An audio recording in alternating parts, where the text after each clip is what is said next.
Hello guys, good morning. Kakarating ko lang sa salon, kaya nakasando pa ako dahil mainit sa labas. Ay nako, ang aking kapitbahay din ay ang aking mga tihahin na nagkatrabaho sa kabilang salon, ng ladies salon. May in-invite ako kagabi sa birthday hand, hindi ako nakapunta.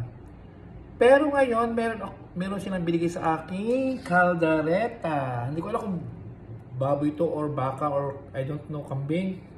Basta kaldareta. Open ko na lang mamaya. At ito ang pansit.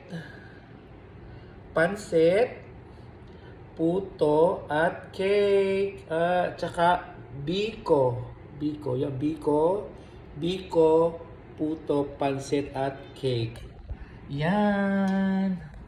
Ang sarap. Thank you po. Thank you so much. May kapagkain na naman ako. Thank you so much sa laging blessing. Thank you, Lord.